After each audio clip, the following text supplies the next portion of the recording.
Imagine this. You're like 14 hours into a print. Oh, boy. Yeah. I already know where this is going. Right. The walls look absolutely flawless. The infill is laying down perfectly. And then you can hear it. Oh, thump. Yes. The dreaded hollow thump of a nozzle hitting a warped edge.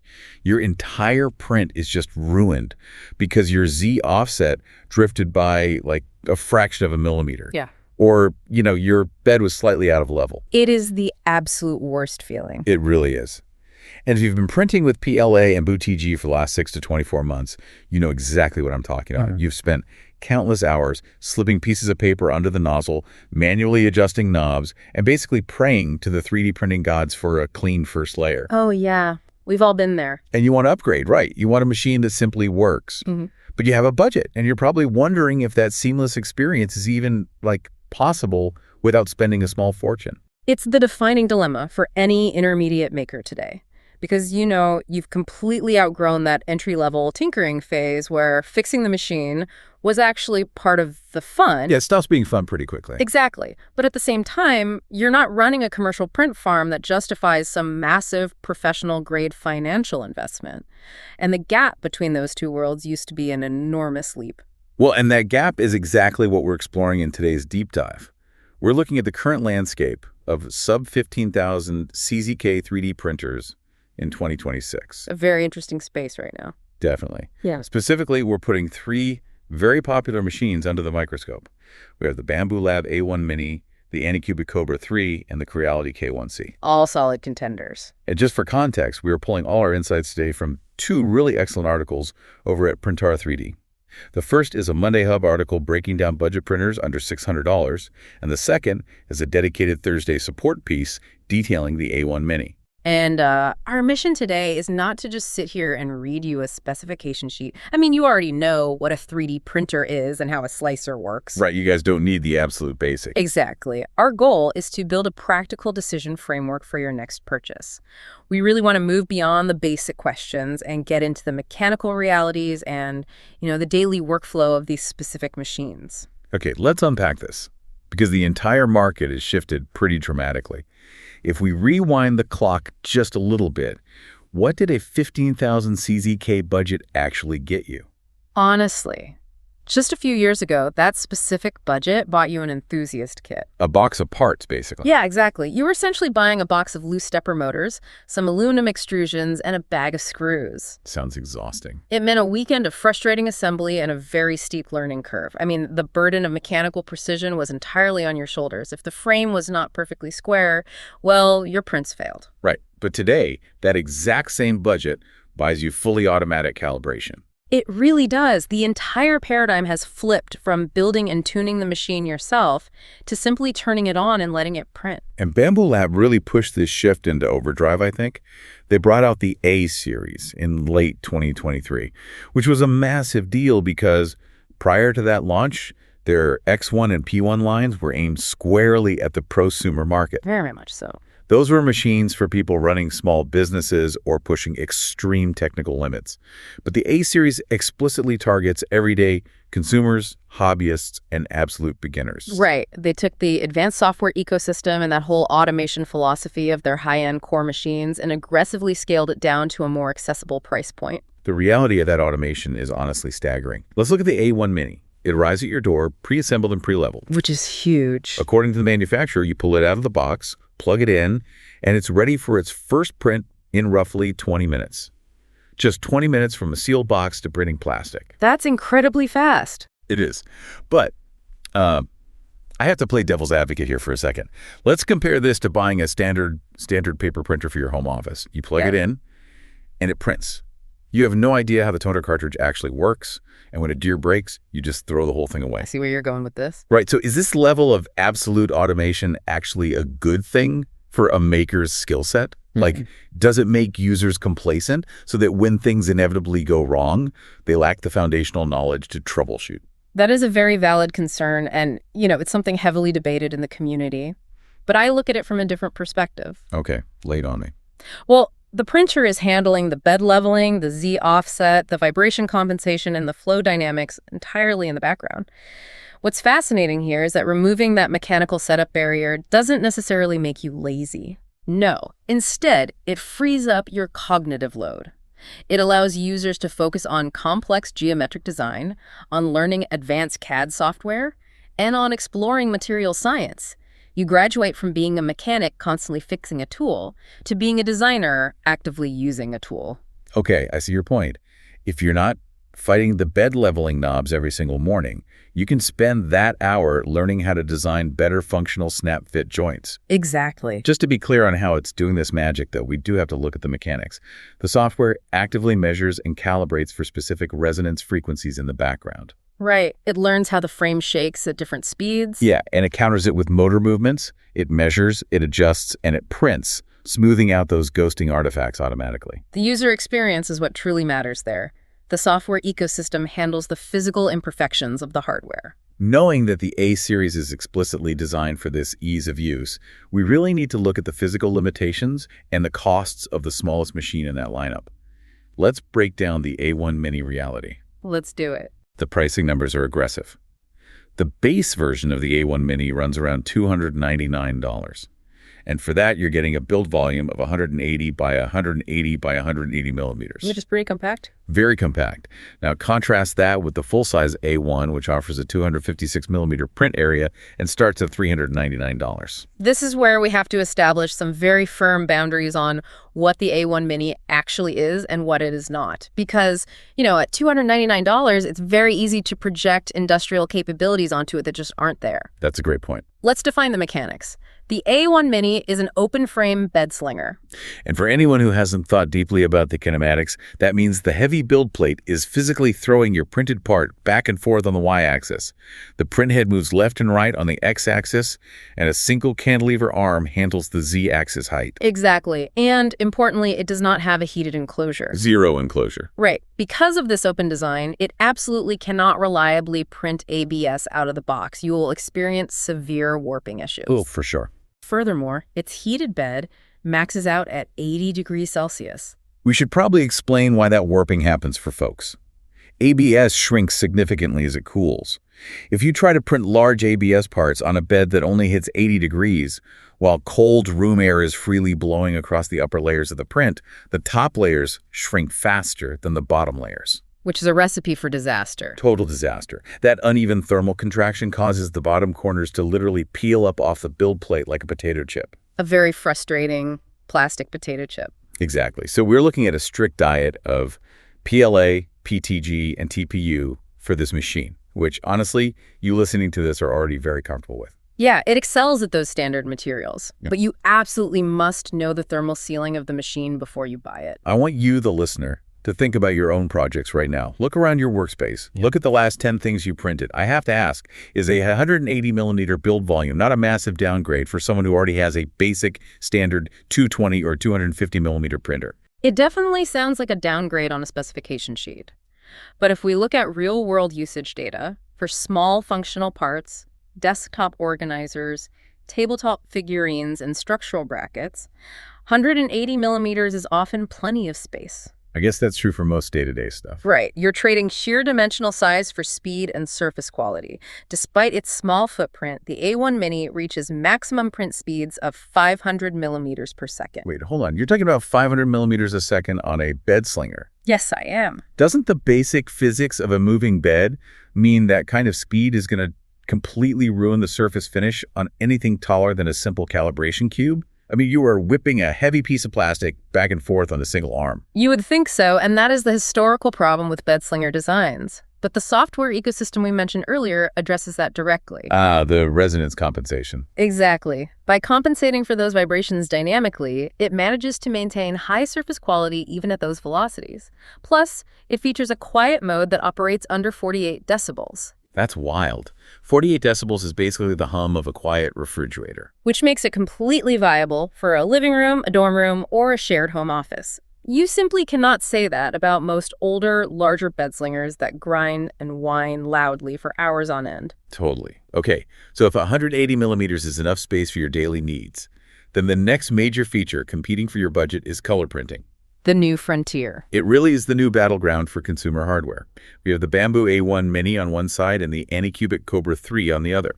Both offer incredibly accessible color printing, but they approach the hardware slightly differently. They do. Let's look at the Anycubic Cobra 3 combo. Anycubic has a very long history of budget-friendly machines. With the Cobra 3 combo, they integrated a multi-material system directly into the package. Mechanically, they're providing a highly competitive option for users who just want to print colorful items without spending a premium on closed ecosystems. It is a very compelling package for the price. Anycubic has really focused on making their multi-material box robust and accessible, giving users a viable alternative in the budget color space. But let's look at how Bambu Lab handles this, because I need to clear up a very common misconception right now. You see promotional photos online of the A1 Mini, and it almost always has that four-spool color system sitting right next to it. Yep, the marketing is very effective. Too effective, maybe. Let me be perfectly clear. The AMS Lite multicolor module is not included free with every A1 Mini. Definitely not. You only get that module if you buy the combo version, which runs around $459. If you buy the $299 base unit, you are printing in exactly one color at a time. That financial distinction is vital for your budget planning. Now, if we connect this to the bigger picture, we need to talk about the physical reality of multicolor printing on a single nozzle system. Right, the logistics of it. Exactly. This applies whether you are using the A1 Mini combo or the Cobra 3 combo. The magic of multiple colors does not happen without a significant cost. When you print multiple colors through one nozzle, the system has to use what we call a purge tower, or a prime block. Let's use an analogy here to explain the mechanism. It's like trying to paint a masterpiece with a single brush. Every time you want to switch from blue paint to yellow paint, you can't just dip the brush directly into the new color. Right, it would just mix. Exactly. You have to thoroughly scrub that brush out on a scrap piece of paper, which is our purge tower. Otherwise, the residual blue mixes with yellow, and you end up printing a muddy green mess on your actual model. That is a brilliant way to visualize it. Because you only have one physical nozzle, the system has to physically switch spools, pull the old filament all the way out, load the new filament all the way in, and then completely purge the nozzle until the new color runs pure. And it does this constantly. Every single time a layer changes color, it purges excess material into that tower. This means multicolor models use significantly more raw material and take significantly more time than the physical volume of your actual model would suggest. I mean, if you're printing a complex four-color figurine with hundreds of color changes across the vertical axis, you might end up with a solid block of waste plastic that weighs just as much as the figurine itself. And that is fine if vibrant color is your primary goal. You are accepting that waste as the cost of the capability. But what if color is not your goal? What if you want to print highly durable functional parts? Exactly. What if you need to print gears, structural brackets, or automotive clips, things that cannot be made out of standard PLA because they will just melt in a hot car? Yeah, PLA won't survive a summer afternoon. Not a chance. That brings us to the alternative path and brings the Creality K1C into the conversation. It typically sits right in the 11,000 to 13,000 CZK range, depending on current retail deals. Right in that same budget sweet spot. Yep. Now, this printer is marketed heavily towards technical materials. People love throwing around the term Core XY with the K1C, and they constantly talk about its full enclosure. But looking closely at the mechanics across our sources, is that the absolute truth? Well, the terminology gets very blurry in this specific price tier. It really does. If you look closely at the mechanical layout, we have to be explicitly uncertain here. People will heavily debate if it is a strict textbook Core XY setup in the traditional engineering sense, and that so-called full enclosure is not perfectly sealed like a high-end industrial machine. So it's not a true heated chamber. No, but here is why those exact definitions might not actually matter for what you were trying to print. It still provides a significantly more stable temperature environment than any open frame ever could. Because it traps enough of the ambient heat from the bed to prevent that rapid thermal contraction we talked about with ABS. Precisely. Furthermore, we do know exactly what the K1C brings to the table for technical printing hardware. It features a hardened nozzle designed specifically for abrasive filaments, like carbon fiber composites. We should explain the physical mechanism there for anyone who hasn't used them. Standard brass nozzles are fantastic for thermal conductivity. They heat up fast and melt plastic smoothly. But carbon fiber filament is literally tiny, microscopic shards of incredibly hard material suspended in the plastic. It's essentially liquid sandpaper. Yes. When you push that through a small brass hole at high pressure, It acts exactly like liquid sandpaper. It will physically grind out the inside of a brass nozzle in a matter of hours, widening the hole and completely ruining your extrusion width. And your prints will look terrible. Terribly under-extruded or over-extruded, yeah. Okay. The K1C features a hardened nozzle built to take that continuous physical abuse. Let us frame this directly for you, the listener, as a practical decision guide. Think of this as an option X versus option Y framework for your next purchase. I love a clear framework. Let's lay it out. Option X, you pick the Bambu Lab A1 mini combo.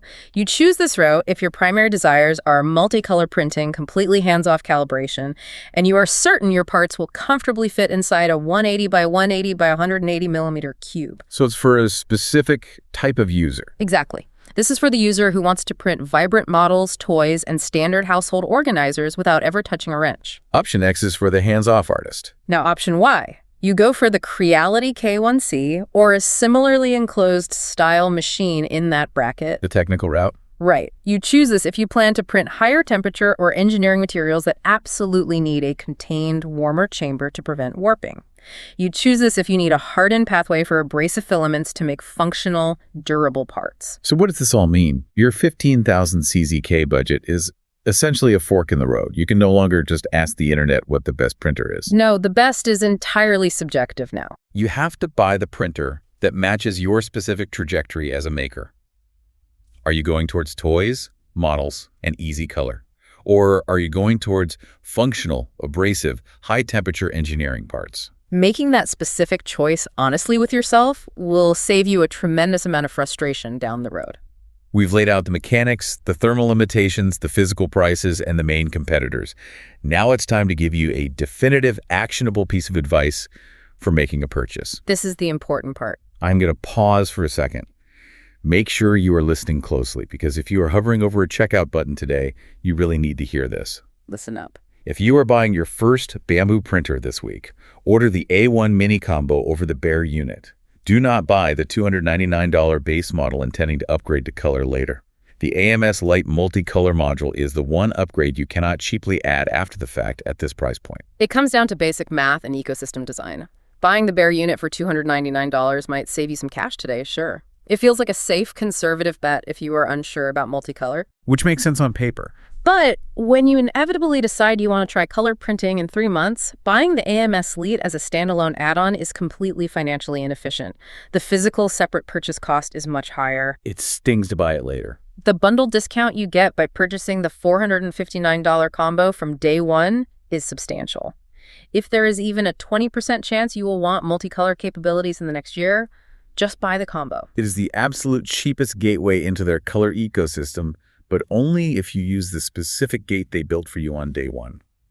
Trying to piecemeal it later just drains your budget for no mechanical benefit.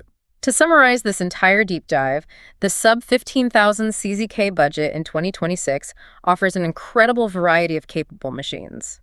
You are not buying unreliable junk anymore. Not at all. But it absolutely requires you to choose a lane. You must pick between maximum automation and accessible color with something like the A1 Mini or Copper 3, or choose technical material capability with a more thermally contained system like the K1C. This price bracket proves that 3D printers are no longer a hobby in themselves.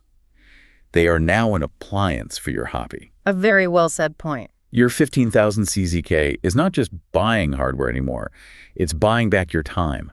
The real question is not which printer has the best raw specifications, but which bottleneck in your personal workflow you are actively trying to eliminate. That is the perfect way to look at it. The hardware is no longer the limit.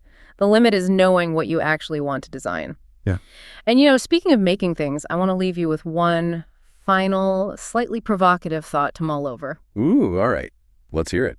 We talked about how these ecosystems operate and the creative community modifications that exist. For instance, there are physical modifications for the A1 Mini, like the Chitu plate cycler, that mechanically bolt onto the machine. Oh, those are wild. Yeah. When a print finishes, it physically pushes the magnetic build plate off the bed, drops a fresh one down from a magazine, and starts the next print, completely unattended. So it is running continuous 24-hour manufacturing on a desktop budget.